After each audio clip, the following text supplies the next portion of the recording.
calculative and mentioned their figure. He said there are just 200 of them. Just 200. They are not more than that. 200 of these people, they have the understanding of the times and what Israel ought to do. They know the right time to do what is needed. And that's the reason why you see that they were of help. They became something like, we can't do without these people. They became an asset to their circle of influence. They were of help to their circle of influence because they have this understanding of what is happening and what can actually, be done at a time like this so that we can have a very good future. Praise the Lord. All right. I know you are shouting hallelujah. Amen. Okay. Now I want to bring up to us, the story of Joseph in his encounter with Pharaoh. And that you can see in Genesis 41 and verse 8. I'll read verse 8 first before I will now bring up some other verses, all right, in that same chapter of the Bible, Genesis chapter 41. Now you see, in Genesis chapter 41, verse 8, look at what happened. The Bible says, and it came to pass in the morning that his spirit was troubled, talking about Pharaoh, and he sent and called for all the magicians of Egypt and all the wise men thereof. And Pharaoh told them his dream, but there was none that could interpret them unto Pharaoh. It was a time of trouble. He woke up and he was troubled in his spirit. He saw something and he knew for sure that that thing should have an interpretation and should be interpreted. So he called for the people that should interpret, but there was none of them that had the understanding of the times. And you see, when you don't have understanding of the time, like I said, trouble looms. And that's the reason why you see that the men of Issachar, those 200 guys, they were so important. The Bible said that they knew the right time to do what is needed.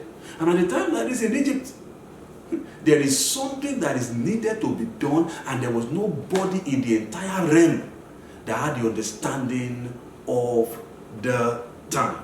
Now, let me go to verse 14. Look at what happened. When they looked for everyone and there was nobody, of course, one guy just showed and said, I remember my wrong. There is somebody, he's a captive, he's somewhere, let's go for him because he has interpreted a particular dream to me. He understood what's about to happen and he told me, and what he told me was exactly what happened. So let's go for that guy. He should be able to help us right now. And they sent for Joseph. Now look at it. In verse 14 of Genesis 41. Then Pharaoh sent and called Joseph, and they brought him hastily out of the dungeon, and he shaved himself and changed his raiment and came in unto Pharaoh. That's verse 14. Pharaoh interacted with him and told him what happened. And verse 16, Joseph responded, and Joseph answered Pharaoh, saying, it is not in me. God shall give Pharaoh an answer of peace. Now let me just pause a little to just give us an understanding there. There is a need for an understanding of the times. There was nobody in the realm that could interpret what is happening or what was about to happen. Nobody. So they look for one guy, like they will look for you very soon. In the mighty name of Jesus. I told you when I was trying to talk to Ross, I say, you see, that when you have understanding of the time, it will give you an edge over others in decision making. It doesn't matter where you are. When you are the solution to the problem, people must look for you. It was in the dungeon. But you see, when there was a problem, it was sought for. I pray for you right now, in the name that is above every other name. During this pandemic, after this pandemic, you suddenly discover that you become an hot cake. People begin to look for you because the answer to their question is with you. In the name of Jesus. Amen. But you see, Joseph said something very quickly when Pharaoh was interacting with him and looking at him as a super guy and all the rest like that. I've been told that you can interpret this, you understand times and all the rest like that. I said, no, sir. It is not in me. It is not in me. He said God. He pointed at someone. He said it's God that will give Pharaoh an answer. What does that one mean?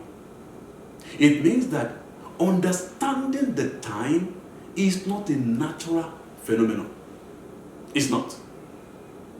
Because the God that was actually mentioned is in the supernatural. So understanding the time is something that has to do with the supernatural. Because you see, nobody knows what can happen the next moment. Nobody knows. But one person knows what can happen a minute after I close my mouth to speak. And that person is God. So he had to refer to him. He said, no, it's not me. It's not me. If it is me, there is nothing that is even between me and the people you have consulted, and they had no understanding of the time. So if you're looking at me to give you an answer, sorry, you'll be disappointed. But there is a God that can actually give an answer. And the good news is just that I'm connected to that God. That's the reason why He's going to use me. So what are we talking about there?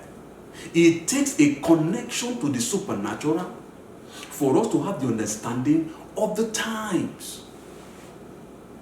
So many people don't know what is happening now. All that they are listening to is the news. They listen to CBC, they listen to CNN, they listen to Sky News, they listen to so many news, and all that is in their mind and is bombarding their, everything about them. Their information is limited to what they hear on the news. But there is a God that has understanding. He has understanding of the times. And since He has understanding of the time, He can actually make it known to whosoever is connected to Him. And if you are connected to God by giving your life to Jesus Christ, I want to tell you, He can give the understanding to you. And it's going to help you in your decision making. It's going to help you. That's the reason why you see that the Bible says in the book of Jude that while others are saying there's a casting down, somebody who has understanding of the time because he's connected to God can say there is a lifting up. I think that's the message for somebody, that when people around you are saying there's a casting down, because of the understanding you have,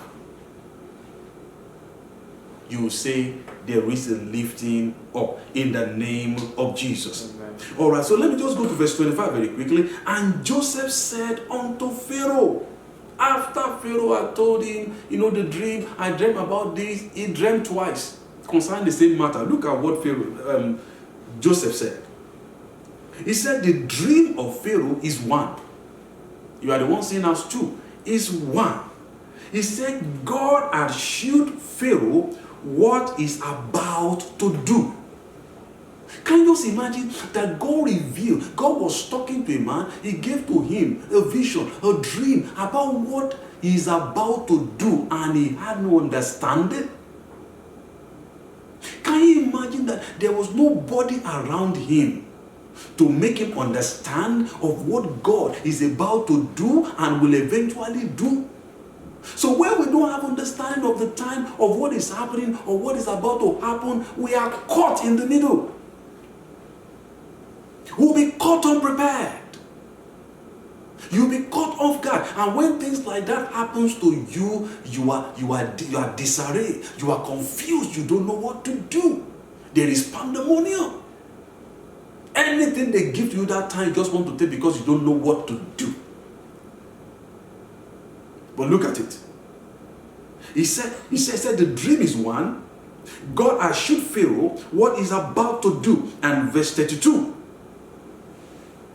And for that dream was doubled unto Pharaoh twice. Is because the thing is established by God, and God will shortly bring it to pass. Can you imagine? God will shortly bring something to pass, but there was no understanding. As I'm talking to you now, something will shortly be brought to pass. But when people don't have understanding, they keep on living their life as if everything is normal, as if everything is okay, not knowing what can actually happen the next moment. He said God doubled that dream to you to let you know that that thing is going to come to pass shortly. And that was the reason why this man was troubled. This thing, how can something be so beautiful and ugly thing just overtake it? There must be an interpretation to this one and nobody to interpret. I read verse 33. Now therefore, let Pharaoh look out a man discreet and wise, and set him over the land of Egypt. Now he's giving counsel. He has told Pharaoh what is about to happen. There's going to be famine in the land, sir. He had the understanding because he's connected to God.